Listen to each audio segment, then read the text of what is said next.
Bismillah walhamdulillah wassalatu wassalamu ala rasulillah wa ala alihi wa sahbihi wa man tabi'a hudah, amma ba'd. Kita sambung pembahasan tentang di mana Allah, yang mana dahulu telah pun dibacakan sebahagian daripada dalil-dalil yang menunjukkan bahawa Allah di atas arasy-Nya. Itu firman Allah Azza wa Jalla, Ar-Rahmanu 'alal 'arsy istawa. Ar-Rahman tinggi di atas arasy-Nya. Ini i'tiqad kita Ahlus Sunnah wal Jamaah. Bila kita merujuk kitab-kitab tafsir yang mengikuti pegangan salafus salih seperti tafsir At-Tabari, tafsir Ibnu Katsir, dan juga Ma'alimut Tanzil yang ditulis oleh Al-Baghawi, kita dapati mereka menyebutkan tentang makna istawa ini, iaitu ala wartafa'a. Itulah pegangan salafus salih, itulah pegangan Ahlus Sunnah wal Jamaah. Di sini saya ingin menyatakan apa yang disebutkan oleh Al-Hafiz Ibn Hajar Al-Asqalani di dalam kitab beliau Fathul Bari. Kita tahu bahawa sebahagian manusia mengatakan bahawa beliau mengikuti mazhab Asy'ariyah dalam beriman dengan sifat-sifat Allah ini. Namun begitu, sebahagian yang lain mengingkarinya dengan mereka mengatakan bahawa Al-Hafiz Ibn Hajar hanya menukilkan kalam-kalam Asy'ariyah dan beliau bukan bermazhab Asy'ariyah dalam masalah akidah ini. Di sini saya hendak sebutkan apa yang dinyatakan oleh Ibn Hajar di dalam kitab Fathul Bari, yang menunjukkan bahawa beliau juga menyokong ataupun mengikuti apa yang dipegang oleh salafus salih. Kata beliau dalam menjelaskan makna istawa pada firman Allah Ar-Rahmanu 'alal 'arsy istawa, kata beliau, wa amma tafsir istawa ala fahuwa sahih. Adapun mentafsirkan kalimah istawa dengan makna ala, maka itu tafsiran yang betul. Kita tahu golongan Asy'ariyah mereka mengatakan bahawa makna istawa itu adalah istaula. Adapun orang yang mengikuti jalan salafus salih, mereka mentafsirkan istawa itu dengan makna ala, bukan istaula. Sekarang ni kata Ibn Hajar, adapun mentafsirkan istawa dengan ala, maka ianya merupakan tafsiran yang sahih. Wa huwal mazhabul haq, yang mana ialah mazhab yang benar. Wa qaulu ahli sunnah, inilah perkataan ahli sunnah. Di anna Allah subhanahu wasafa nafsahu bil ali, kerana Allah Azza wa Jalla menyatakan sifatnya dengan sifat tinggi. Wa qala subhanahu wa ta'ala amma yusyrikun. Allah kata dalam Quran, Maha suci Allah dan Maha tinggi daripada apa yang mereka sekutukan. Wa hiya sifatun min sifatil zat, yang mana ianya merupakan salah satu daripada sifat zat. Tidak seperti mana yang didakwa oleh golongan Asy'ariyah. Allah itu Al-Ali, bahawa makna tinggi sifatnya sahaja dan juga tinggi kedudukannya sahaja, tidak pada zatnya. Apa yang dinyatakan oleh Ibn Hajar ni menunjukkan bahawa mazhab Ahli Sunnah, mereka juga mengisbatkan tingginya zat Allah Azza wa Jalla. Itu yang perlu kita semua fahami. Bila kita merujuk Al-Quran seperti yang disebutkan sebelum ini, kita akan dapati banyak petunjuk-petunjuk tentang tingginya Allah Azza wa Jalla. Seperti apa yang Allah nyatakan bahawa naiknya sesuatu ke langit kepada Allah Azza wa Jalla. Contoh macam firman Allah Azza wa Jalla, ilaihi yas'adul kalimut thayyib. Kepadanya lah kalam-kalam yang baik itu naik. Zikir kita, doa kita, Allah kata dia naik kepada Allah Azza wa Jalla. Bila kata naik, tidaklah menunjukkan bahawa Allah, melainkan tidaklah ianya melainkan menunjukkan bahawa Allah itu tinggi, Allah di atas. Begitu juga bila disebut mengangkat, Allah mengangkat sesuatu ke langit, ke atas, menunjukkan bahawa Allah Maha tinggi. Seperti yang Allah nyatakan tentang Nabi Isa alaihi salam, "Idz qala Allah ya Isa inni mutawaffika wa rafi'uka ilayya." Ketika mana Allah mengatakan kepada Isa, sesungguhnya aku mewafatkan kamu dan mengangkat kamu kepada aku, kata Allah. Artinya apa? Allah itu Maha tinggi. Dia mengangkat Nabi Isa alaihi salam ke langit. Ini juga merupakan sebahagian daripada dalil yang menunjukkan bahawa Allah Maha tinggi. Dia di atas. Hanya orang yang lebih mengutamakan akal mereka, mereka mengenepikan nas-nas yang seperti ini. Oleh itu kita kena faham bahawa dalil-dalil yang menyatakan tentang tingginya Allah itu amat banyak. Begitu juga dengan dalil tentang di atas. Allah nyatakan di Al-Quran, yakhafuna rabbahum min fawqihim. Mereka takutkan kepada Rabb mereka. Malaikat pun takutkan kepada Allah. Di mana Allah? Min fawqihim. Dari atas mereka. Allah itu berada, Allah itu di atas. Jadi Allah kata apa? Min fawqihim. Dari atas mereka. Menunjukkan Allah di atas. Kemudian Allah nyatakan di dalam ayat yang lain, wa huwal qahiru fawqa ibadih. Dialah yang maha menundukkan. Dia di atas hamba-hambanya. Oleh itu perlu kita umat Islam kembali kepada dalil-dalil yang ada di dalam Al-Quran dan hadis.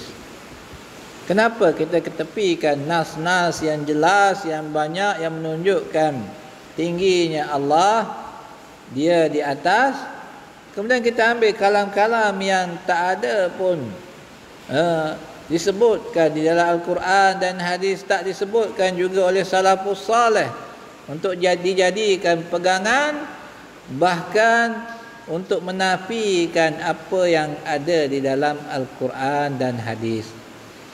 Nak tolak keterangan yang ada di dalam Al-Quran dan hadis yang menunjukkan Allah itu tinggi di atas arasnya, pakai kalam-kalam ahli kalam. Mana boleh? Seakan-akan ahli kalam ini yang lebih tahu tentang Allah daripada Allah sendiri. Lebih tahu tentang Allah daripada Nabi Muhammad sallallahu alaihi wasallam. Lebih tahu tentang Allah daripada salafus saleh di kalangan sahabat tabi'in dan atba' tabi'in. Boleh kita terima perkara yang seperti ini? Sudah tentu tidak. Ya. Ini merupakan kesesatan. Mereka menyangka bahawa akal mereka hebat. Dengan membawa kalam-kalam yang kononnya menunjukkan bahawa mereka faham tentang akidah ini, dengan mengatakan kanallahu wala makan, Allah dahulu, Allah memang telah pun wujud, dan tak ada sewaktu sebelum adanya tempat lagi. Sebelum ada arash, kata mereka, sebelum ada langit bumi, Allah telah wujud. Ya. Jadi tak boleh kata Allah di atas arash, kata mereka. Orang yang lemah pemahaman mereka, mereka akan menerima, oh iya juga, kata mereka. Jadi ini semua adalah syubhat-syubhat yang tidak sepatutnya diterima oleh orang yang berakal. Kerana apa? Kerana perbuatan mereka menyatakan tentang akidah dengan kalam yang seperti ini, ianya adalah menyanggah nas-nas yang ada di dalam Al-Quran dan hadis yang menyatakan bahawa Allah di atas, Allah tinggi di atas arasy-Nya.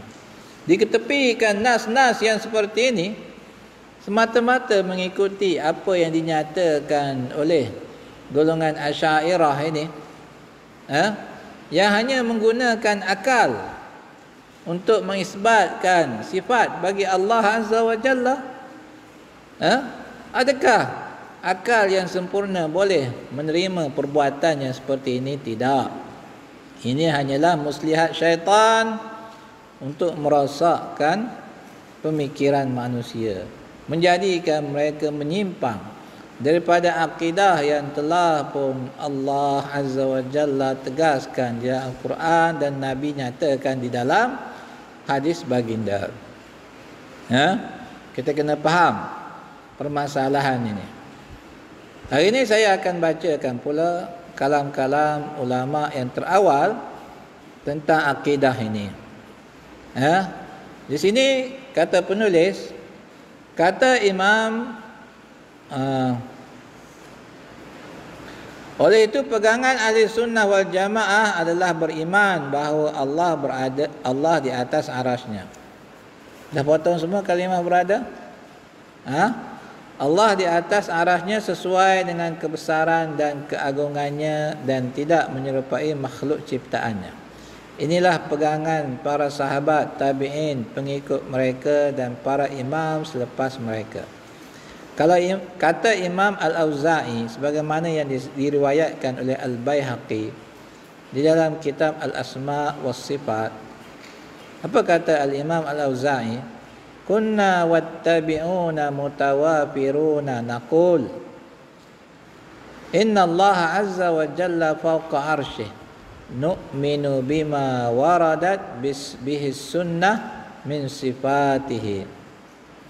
Kata beliau, kami dan golongan tabi'in yang ramai mengatakan bahawa sesungguhnya Allah di atas arasy-Nya. Kami beriman dengan apa yang datang daripada sunnah tentang sifat-sifatnya. Ini cara siapa? Ini cara generasi salafus saleh. Kata beliau, kami golongan tabi'in, kami beriman bahawa Allah di atas arasy. Sebagaimana yang datang dalam nas, maka begitulah kami beriman dengannya. Itu cara salafus saleh. Kemudian kata beliau, Imam Az-Zahabi menyebutkan di dalam kitab Al-Ulu daripada Abu Hanifah bahawa beliau ditanyakan oleh Abu Muti' Al-Hakam, penulis kitab Al-Fiqhul Akbar, tentang orang-orang yang tidak tahu sama ada Rabbnya di atas langit atau di bumi, potong ya. Yang mana ada kalimah berada itu semua potong. Ya. Sama ada Rabbnya di atas langit atau di bumi. Abu Hanifah berkata, dia telah kufur kerana Allah menyatakan di dalam Al-Quran, Ar-Rahmanu 'alal 'arsy istawa. Ar-Rahman tukar berada tu pada kalimah tinggi. Antum buat tak? Tukar yang berada tu kepada kalimah tinggi. Ar-Rahman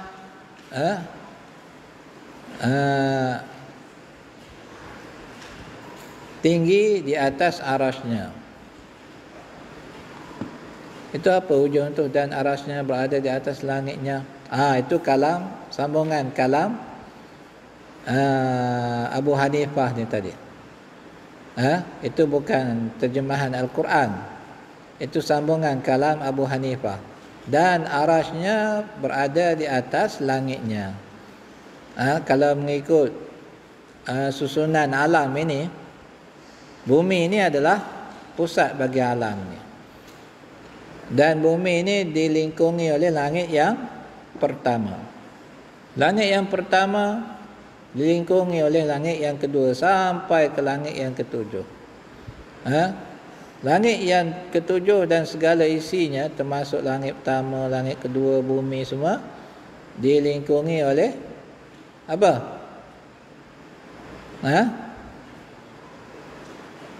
Langit, 7 lapisan langit dan bumi ini dilingkungi oleh apa? Arash. Laut. Hantar Abu Abdul Rahman, 7 lapisan langit dan bumi dilingkungi oleh apa?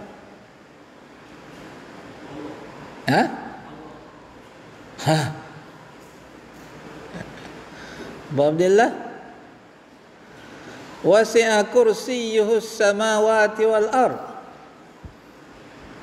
Kursi Allah meliputi langit dan bumi. 7 lapisan langit dan bumi dilingkungi oleh kursi Allah. Dan kursi segala serta segala isinya dilingkungi oleh arash. Jadi kata Abu Hanifah ini, dan arasnya berada di atas langitnya. Ini kalam Abu Hanifah ya. Patutnya diasingkan daripada masuk Al-Quran ni tadi. Ya. Jadi sekarang ni Abu Hanifah mengatakan bahawa siapa yang tak tahu Rabb dia di atas langit ataupun di bumi, dia menjadi orang yang kafir. Kerana apa? Allah dah kata dah, Ar-Rahman 'ala 'arsy istawa. Ar-Rahman tinggi di atas arasnya. Itu i'tikad kita ahli sunnah wal jamaah. Ini pegangan ulama yang terawal. Mereka beriman Allah tinggi di atas arasnya. Jadi manusia yang tak tahu di mana Allah, maka orang ini kufur dengan ayat Al-Quran yang mengatakan bahawa Allah tinggi di atas arasnya. Jadi kita sebagai orang yang beriman, perlu bagi kita memahami, kita kena tunduk kepada nas, bukan memperajakan akal dengan membawa kalam-kalam yang tidak ada di dalam nas untuk mengisbatkan akidah tentang Allah. Tak boleh kita ambil kalam-kalam yang seperti ini. Kalau betul kita beriman kepada Al-Quran dan juga beriman dengan Nabi kita Muhammad, maka ambillah apa yang dinyatakan di dalam Al-Quran dan hadis ini. Tak perlukan kepada pemikiran-pemikiran yang dicetuskan oleh generasi yang terkemudian. Dalil-dalil di atas hanya sebahagian kecil daripada dalil-dalil yang banyak tentang keimanan yang sebenar tentang Allah, iaitu dia tinggi. Potong lagi situ. Iaitu dia tinggi di atas arasnya sebagaimana yang dikhabarkan di dalam nas dan dinukilkan daripada ulama ahli sunnah yang terawal. Perpecahan generasi yang terkemudian tidaklah ianya membolehkan untuk kita mengenepikan apa yang telah Allah dan juga Rasulnya isbatkan tentang sifat tinggi Allah ini di atas arasnya, dan apa yang dipegang oleh salafus salih. Tak ada alasan untuk kita mengenepikan akidah salafus salih ini dan mengambil apa yang mengambil pemikiran generasi yang terkemudian ini. Maka tidak boleh kita menukar ganti i'tikad yang murni ini dengan pegangan baru yang dibawa oleh generasi selepas mereka. Kemudian kata dia, ini kerana generasi salafus salih lebih memahami akidah Islam sebenar dan lebih berilmu, lagi bijaksana daripada generasi yang terkemudian. Ini untuk apa?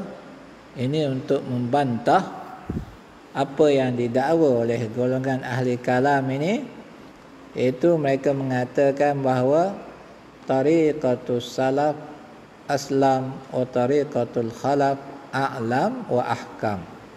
Ini kalam yang batil. Generasi salaf lah jalan mereka adalah paling selamat, dan juga mereka merupakan generasi yang paling berilmu, dan juga mereka merupakan generasi yang paling bijaksana. Mereka yang lebih berilmu, lebih faham tentang maksud Al-Quran dan hadis. Kalaulah maksudnya sebagaimana yang didakwa oleh ahli kalam, mereka dahulu yang akan menjelaskan perkara tersebut. Kerana mereka lah yang lebih berilmu dan lebih bijaksana. Oleh itu kita kena hati-hati. Jadikanlah apa yang dipegang oleh salafus salih ini sebagai ikutan kita. Juga masalah ini telah pun disepakati oleh generasi yang terawal. Artinya beriman Allah Azza wa Jalla itu tinggi di atas arasnya. Ianya merupakan perkara yang telah pun diijma'kan oleh generasi yang terawal. Tak boleh kita menyelisihinya. Kata Al-Imam Ibn Abdul Bar di dalam kitab dia Al-Istidhkar Al-Jami' li Mazahibil Amsar, ketika mana dia membuat ulasan terhadap hadis jariyah. Ingat lagi hadis jariyah? Apa hadis jariyah Abu Saleh?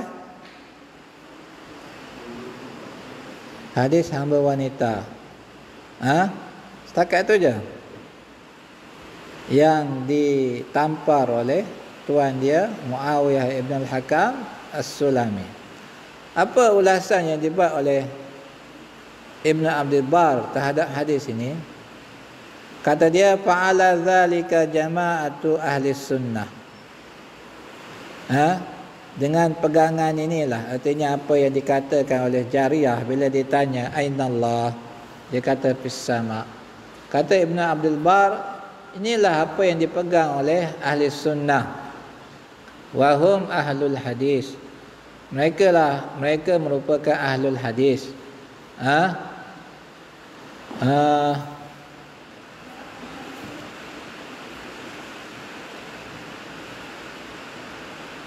Warwatuhu al-mutafaqihuna fih. Dan juga perawi-perawi yang meriwayatkan hadis ini yang mereka itu faqih, faham tentang apa yang dimaksudkan oleh hadis ini. Wasairu naqalatihi, dan semua orang yang menukilkan hadis-hadis ini mereka berpegang sebagaimana yang apa yang ada di dalam hadis ini. Kulluhum yaqulu ma qala Allah Ta'ala fi kitabih Ar-Rahman 'alal 'arsy istawa.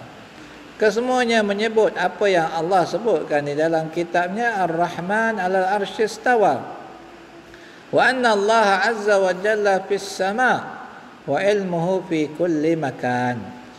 Dan sesungguhnya Allah itu di atas langit dan ilmunya berada di semua tempat. Jadi bila kita jumpa ayat Quran yang mengatakan tentang Allah bersama-sama hamba-hambanya, bukan maksud Allah di mana-mana seperti i'tiqad sebahagian daripada manusia. Bila Allah mengatakan dia bersama hamba-hambanya, seperti firman Allah, wa huwa ma'akum aina ma kuntum, dan dia bersama-sama kamu di mana sahaja kamu berada. Apa maksud bersama-sama di sini? Yang dimaksudkan dengan bersama-sama di sini adalah ilmu Allah. Di mana sahaja kamu berada, Allah mengetahui tentang kamu. Allah tahu apa yang kamu buat, apa yang kamu lakukan. Itu yang dimaksudkan dengan Allah bersama-sama kamu. Sebab itu ayat yang menyatakan tentang kebersamaan Allah ini dimulakan dengan ilmu dan ditutup juga dengan ilmu. Alam tara anna Allah ya'lamu ma fis samawati wal ard ma yakunu min najwa min thalathatin illa huwa rabi'uhum wala khamsatin illa huwa sadisuhum wala adna min dhalika wala akthara illa huwa ma'ahum aina ma kanu. Jadi Allah mengatakan tentang ilmunya, ilmu Allah Azza wa Jalla. Di mana sahaja kita berada, kita duduk, 3 orang, Allah yang keempatnya. Kita duduk 4 orang, Allah yang kelimanya. Jadi apa maksudnya Allah sama-sama kita duduk dalam masjid ni? Tak. Jadi maksudkan dengan bersama-sama itu adalah ilmu Allah. Sebab itu Allah mulakan dengan apa? Dengan kalimah ilmu. Alam tara anna Allah ya'lamu ma fis samawati wal ard. Tidakkah kamu melihat bahawa Allah mengetahui apa yang ada di langit dan juga di bumi? Yang dimaksudkan dengan bersama-sama itu adalah apa dia? Adalah ilmu Allah. Sebab itu penting kita memahami nas Al-Quran sebagaimana yang ditafsirkan oleh ulama kita yang mengikuti jalan salafus salih. Kalau tidak, sesatlah. Ramai di kalangan masyarakat pada hari ini, bila ditanya di mana Allah, mereka tak jawab di atas langit ataupun tinggi di atas arasy. Mereka akan jawab apa? Mereka akan jawab Allah di mana-mana. Ini i'tiqad yang batil. Kita kena jawab sebagaimana apa yang disebutkan di dalam hadis jariyah. Di mana Allah? Allah di atas langit. Jadi itu yang ditegaskan oleh Ibn Abdul Bar. Artinya ulama-ulama di zaman beliau dan sebelum daripada beliau, mereka semua sepakat untuk beriman dengan hadis jariyah ini. Mereka beriman Allah di atas langit dan Allah tinggi di atas arasy-Nya, sebagaimana yang telah Allah nyatakan di dalam Al-Quran. Jadi banyak lagi nukilan-nukilan daripada ulama-ulama ini yang perlu bagi kita mengetahuinya. Bila antum ingin menjadi orang yang mempunyai akidah yang kuat tentang permasalahan ini, jadi antum kena kaji banyak lagi kitab-kitab yang menegaskan tentangnya. Nanti dah pandai baca kitab Arab, Selidiki kitab-kitab ulama yang menegaskan tentang permasalahan ni untuk menguatkan lagi akidah kita. Kena bersungguh-sungguh mencari ilmu. Ini bukan masalah yang ringan ni. Menyelisihi akidah yang ada dalam Quran dan hadis, dan apa yang dipegang oleh generasi salafus saleh merupakan kesesatan yang nyata. Tak boleh kita ambil ringan tentangnya. Kita kena berpegang dengan akidah ini dan mengajak manusia kepadanya. Kita kena membantah golongan-golongan yang menyebarkan akidah yang batil. Sama ada yang mengatakan bahawa Allah berada di mana-mana, ataupun Allah wujud tanpa bertempat. Kesemua akidah yang seperti ini menyelisih apa yang ada di dalam nas Al-Quran dan hadis, dan apa yang dipegang oleh salafus saleh. Jadi kena bersungguh-sungguh menuntut ilmu. Kita nak berjaya dunia akhirat, nakkan kepada syurga Allah, maka hendaklah kita mantapkan ilmu pengetahuan kita. Kata beliau lagi,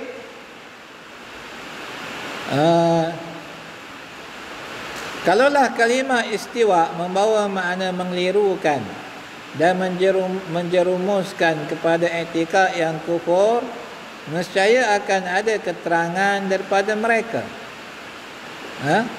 Kalau sebagaimana yang didakwa oleh golongan ahli kalam, beretika Allah di atas aras merupakan etika yang kufur, yang membawa kepada fahaman tajsim dan juga tashbih, nescaya akan dijelaskan oleh generasi salafus saleh. Apa yang mereka katakan tentang tajsim, tashbih itu hanyalah kekeliruan mereka sendiri di dalam memahami nas Al-Quran dan hadis.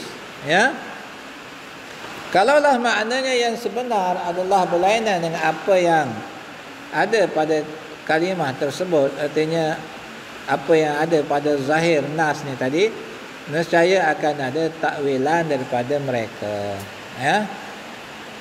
Kemudian kata beliau lagi, oleh itu hendaklah kita mengikuti generasi salafus saleh yang memahami, yang mendapat tazkiyah daripada Allah dan Rasulnya.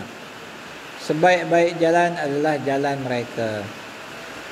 Apa dia nas yang menyatakan bahawa generasi salafus saleh merupakan generasi yang terbaik? Hendak ya Abah Abdul Rahman, bukti bahawa generasi salafus saleh merupakan generasi yang terbaik, yang perlu kita ikuti, contohi mereka.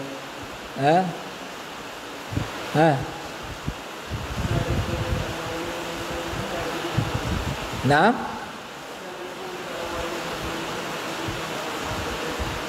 wasabiqun al-awwalun minal muhajirin wal ansar wallazina tabauhum bi ihsan radhiyallahu anhum, sehingga ke akhirnya. Jadi Allah dah kata Allah redha dengan mereka. Jadi ini penyaksian daripada Al-Quran bahawa Allah redha dengan mereka. Dan orang yang mengikuti jalan mereka pun Allah redha dengan mereka. Menunjukkan pentingnya kita mengikuti jalan Muhajirin dan Ansar, sahabat-sahabat Rasulullah sallallahu alaihi wa alihi wasallam. Sahih? Jadi bila Allah redha, menunjukkan bahawa apa? Mereka lah generasi yang terbaik. Kerana ada penyaksian daripada Al-Quran bahawa mereka merupakan golongan yang diredai oleh Allah. Ada dalil lain? Siapa boleh sebutkan dalil yang lain bahawa generasi salafus saleh, khususnya sahabat, merupakan generasi yang terbaik?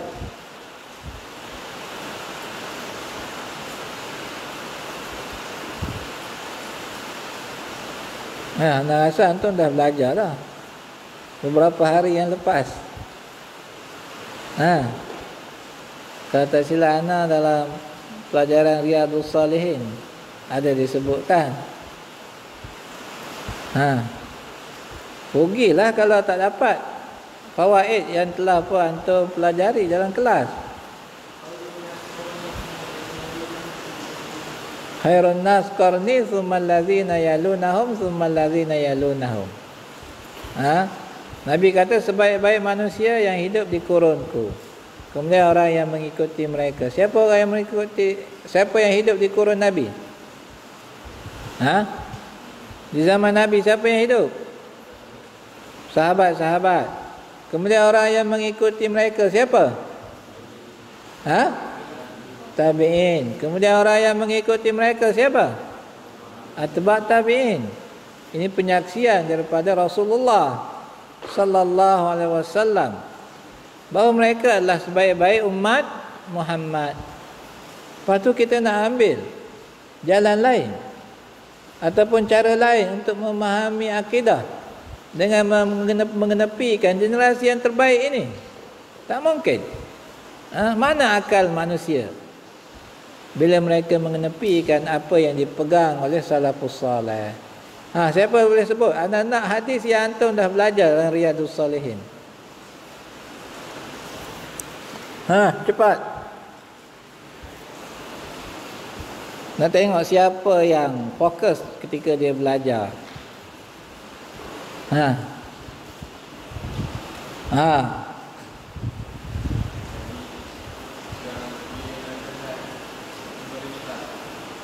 Nasihat pemerintah. Hadis mana? Hadis tu. Anak nak yang lain. Kisah orang yang mencela sahabat tu, itu antara kisah yang menunjukkan kedudukan sahabat. Anak-anak kalam Nabi sendiri. Kalam Nabi sendiri yang menunjukkan bahawa generasi sahabat adalah generasi yang terbaik. Tadi dah sebut khairun nas qarni. Ada hadis satu lagi yang antum dah belajar. Tak ingat? Lepas ni kena lebih fokus lagi dalam belajar ya. La tasubbu ashabi. Lau anfaqa ahadukum misla uhudin dhahaban ma balagha mudda ahadihim wala nasifah. Ada sebut dalam Riyadhus Salihin? Ada.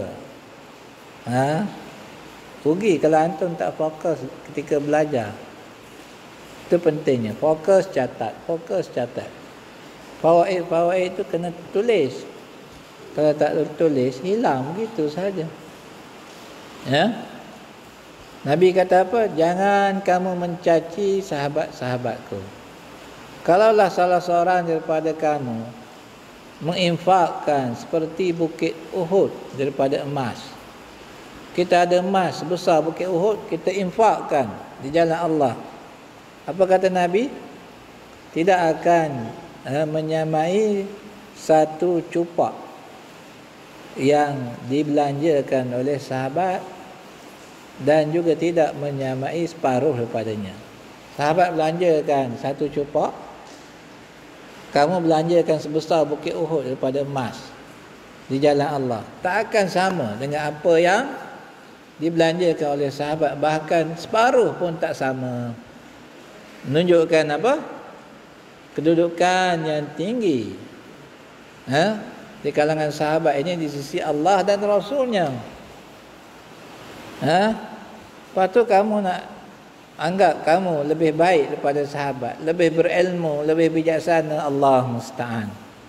Mana akal manusia bila mereka mendakwa bahawa mereka lebih bijaksana dan juga lebih berilmu daripada sahabat-sahabat Rasulullah. Kalam yang seperti ini menunjukkan orang yang menyebutnya merendah-rendahkan sahabat. Seolah-olah sahabat itu orang yang lemah ilmu pengetahuannya dan kurang kebijaksanaannya. Mana mungkin kalam yang seperti ini boleh diterima. Oleh itu kita kena menjadi orang yang menggunakan akal fikiran untuk memahami kebenaran, bukan menggunakan akal fikiran untuk mengubah nas Al-Quran ataupun hadis-hadis supaya sesuai dengan hawa nafsu dan pemikiran masing-masing. Mana boleh. InsyaAllah pada bahagian yang seterusnya kita akan bacakan bab yang berkaitan dengan bab apa yang seterusnya? Adakah mengatakan Allah tinggi di atas arasy membawa erti menetapkan tempat bagi Allah? Kita akan bacakan hari esok insya-Allah.